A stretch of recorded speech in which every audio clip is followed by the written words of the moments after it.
Hey everyone, my special guest today is Scarf Boy, aka Seth. What's up, Seth? I'm doing great.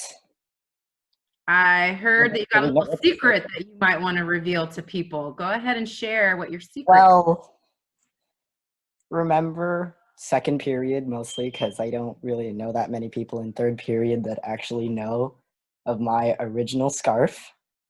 I do She remember. sort of left me. I'm not implying that we're in a relationship because that would be weird, but I found her. Woo! Yay! So was she happy to see you again? I don't really know Why don't because you when I found her the first time, she sort of tried to hide from me, but Oh, now she's feeling okay. okay. Does she like her new friend, her new brother, Mr. Scarf? Um, I'm not really sure. Maybe. I hope so. She's laying on top of him right now. Yep. Well, I'm sure everyone is super happy to hear that you have found her and now you have two as a backup just in case. Do you know whose birthday it is this week? No. And you may not know them because they're both in third period, but Thursday it's Rianne. I think you had Okay. classes together last year though. And the next day, Friday, is Abby. So please wish happy birthday with me. Happy birthday. Happy birthday, people who I don't know. Is there anything else you want to say to anybody? Hello. Anyone you want to say something to, or just hello to everybody? Hello to everyone, I guess. Especially to third period, mostly because I'll restate this, I don't know anyone from third period that well. I guarantee you know somebody. Somebody. You just Mikhail. don't know who's in the class. You know Alvin Aquino? No. Do you know Mikhail Aquino? They say they're No. brothers, but they're really not. Do you know? Okay. Yes, I know him. Okay, see? Hello. You've established you know somebody. You know an Aquino. Yes. So go Aquino family. Yay. All right, anything else? Or are we out of here? I guess that's fine. Yeah, that's everything. Okay. All right. Well, this is going to be a super long video, just letting you guys know. It's the most difficult lesson of the year, but luckily it's the only thing you're doing all week because it is difficult. So Seth, tell them to do their work. Do your work, children. Good job. And it's good to see you both, Scarfies. Bye-bye. Bye. All right, guys, this lesson is the lesson to end all lessons. It is long division with exponents and variables and is pretty cray-cray. I'm going to start out with one that you don't need to use long division for, and then I'm going to focus on a couple problems that you do need to use long division for. So I will start you out with number 11. 11 is n to the 5th minus 18n to the 4th plus 3n cubed, all divided by n cubed. So I chose to rewrite it that way. It's easier for me to look at it that way. You could do this two ways. You could do on the top of this problem a GCF of n cubed. So that would be n cubed times the quantity n squared minus 18n plus 3 if I divide everything in the numerator by n cubed. And then the denominator is n cubed, and I can then simplify them out, and that would be my answer. I also could just notice, hey, n cubed goes into every term on the top, so I could just remove an n cubed from everything on the top and not have to cancel stuff out and write it down like I did. So from n cubed to n to the 5th, I would be missing 2 n's. From here to here, I would be missing 1 n and an 18. And from here to here, I'd be missing a 3. So it really doesn't matter. One way, the last way I did it is in your head. The other way is factoring it out and then simplifying. It really doesn't matter which way you go. Okay, I think you guys are ready for a crazy one now. I think 33 is the best crazy one to start with. although it is crazy, it is a little easier than some of the other ones because it's mostly written in the proper order that it should be. So what I'm going to do is two separate problems. I'm going to do a long division problem off to the left that you probably learned how to do in 4th grade or something like that. And then I'll do this problem off to the right so you can compare the steps. I found over the years that it really helps people to do that. So I'm just going to make a problem up on the left that is a long division problem. So I'm going to do 3 and let's do 1, 4, 9, 2. And then off to the right, I will copy number 33. And what I'm going to do is rewrite it the same way that I did that long division problem off to the left. I'm going to rewrite it that way so that you can use long division properly. So the first set of parentheses, which has the 4 terms in it, that will go under the long division bracket symbol. It's been a while since I have given you a vocabulary word. So this is what it is called. It's a parenthesis and a vinculum. Say it with me, children. Vinculum. So that line that goes above all those terms, or even just the line in a fraction, that's called a vinculum. And then the second set of parentheses is going to go out to the front of my division bracket. And that's the only thing I'm going to fix because that one is not properly written.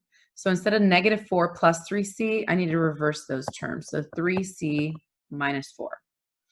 So let's get started on the easier problem on the left because that's something you should know how to do.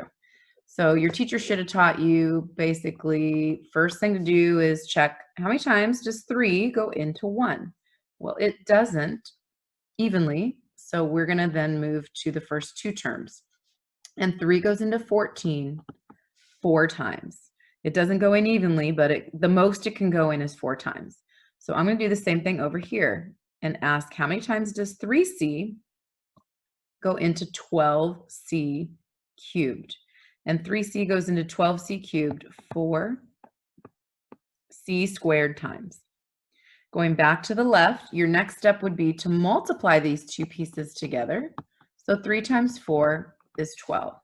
We will do the same thing in the more difficult problem on the right. 4c squared times 3c is 12c cubed.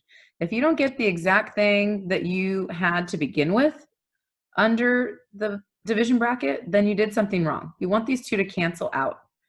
And unlike long division, which was off to the left, they should always be going in evenly.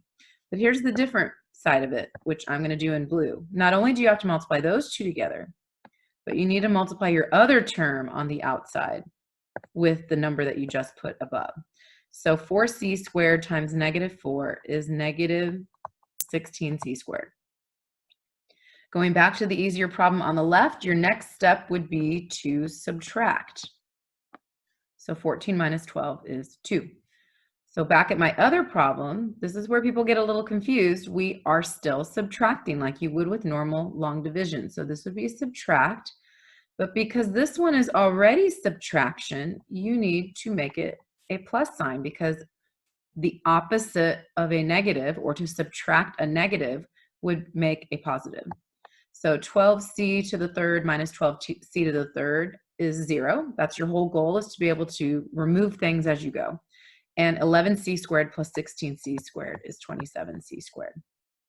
Back to our easier problem on the left, you would then bring down the next number, which in this case is a 9. So I will be doing the same thing over here. I would need to bring down the next term, which would be a minus 15c. And then you would just repeat all of the steps over again that we've done before. So 3 goes into 29 9 times. Same thing over here. 3c goes into 27c squared 9c times. It goes in positively, so notice I put a plus. That's also something that's different with these long division problems. You need to put a plus in between or a minus depending on what you're doing. So then I would go back to the left and I would multiply 9 and 3 and I would get 27. So going back to our more difficult problem, 9c times 3c is 27c squared. And then don't forget to multiply that -4 again. 9c times -4 is -36c. Back to the left again, we subtract those two. So we're going to do the same thing on the right. Subtract, and because that one's already, the second term is already a negative, it becomes a positive. So that makes 0. And 36c minus 15c is 9c. We just follow all of our steps one more time, bringing down the last digit here. So we're going to do the same thing over here, bringing down our 8. So I'm going to put a +8 here. We again do, how many times does 3 go into 22? So for this problem, it would be 7. For my problem over here, 3c goes into 9c 3 times. Then I multiply. 7 times 3 on the left would be 21. On the right, 3 times 3c is 9c, and 3 times -4 is -12. Going back to the easier problem on the left, I would finish by subtracting.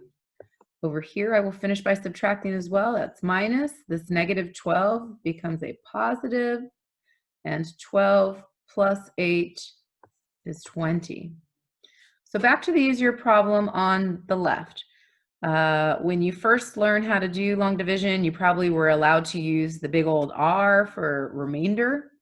And then you were probably taught to use a decimal, which is more difficult than what I'm about to show you. And then your teacher probably showed you how to do a fraction, or hopefully your teacher showed you how to do a fraction. The fraction is actually pretty easy. It's not too much more difficult than remainder. Whatever your remainder is down here, you will put it next to your problem. And then whatever is out here on the outside, you will put on the bottom of a fraction. So the answer to the simpler long division problem would be 497 1/3. Our problem that's more difficult, that's today's lesson, we have a remainder of 20. So you would put, I probably can't squish this here, so I'm going to write it over here as my final answer up above in the middle. So my final answer would be 4c squared plus 9c plus 3. I have a remainder of 20. So you would do 20 over 3c minus 4. It was a positive 20, so we put a plus sign there as your remainder. So that would be the remainder for that. For my last example, I'm actually going to do one that looks like it's pretty easy, but it's more difficult because something's missing from the problem, and we're going to have to add it into the problem. And that problem is 21. So I'm going to do this the exact same way I did the last problem. I'm going to put the thing that's at the back of my problem at the front. So we're dividing by a w minus 1, so that will go out front. And then here under the division bar, we're going to start to write the problem, but in order to do long division carefully and correctly, you need to have everything in descending order. So 2w cubed is the largest exponent there. And 3w is the next largest exponent, but it's missing w squared. And I know it seems weird, but you have to put a place there for it, because when we start multiplying and subtracting, I need a spot to put a w squared. So I don't have any w squared, so we add 0 w squared. I realize that looks like ow, but that's a 0. And then I keep going with the problem. 3w would be the next term in order. So we have 3, 2, 1, and then our constant would go at the end. So again, I had to add this in so I could do my problem correctly. Now we're just going to follow all the steps that we did in the last example, and that would be to begin at the front and figure out how many times w goes into the front of this piece. So w goes into 2w to the third, 2w squared times. And then I start multiplying this by what I just wrote down. So 2w squared times w is 2w cubed. And 2w squared times -1 is -2w squared. Notice I have a w squared under a w squared. If I hadn't put that in there, I would have put a 2w squared under 3w, and you cannot combine those. So that's why we had to add that piece in. Remember, our next step is to subtract. So that would be minus, and this minus would turn into a plus. So these cancel out, and I now have 2w squared. I'm going to do all these steps again after I bring down my next term, which is 3w. So now I'm trying to figure out how many times w goes into 2w squared. W goes into 2w squared 2w times. Then I start multiplying what I have in the circle with what I just wrote down. So 2w times w is 2w squared. 2w times -1 is -2w. And then we subtract. So minus, and this turns into a plus. Cancel out. 5w. Follow these steps one last time. Bring down the -15 and try to figure out how many times w goes into 5w. Well, that goes into it goes in 5 times. And then we multiply. So 5 times w is 5w. 5 times -1 is -5. We subtract. Subtracting here makes a positive, cancels out. -15 plus 5 is -10. So I have a remainder of -10 because I can't go any further in the problem. Remember, we write that on the top of the fraction. And whatever's out here, out in the front, will go on the bottom of the fraction. So we have a remainder of -10 over w minus 1. I get that this was difficult. I totally understand if this is difficult. This may be one where you don't do any book work at all. If you've been doing book work and you just do digits, because it is a lot of work. I fully expect to see many of you at the Zoom session. So please join that if you got confused, because I do understand that this is very confusing. So I hope to see you at the Zoom session. Bye-bye.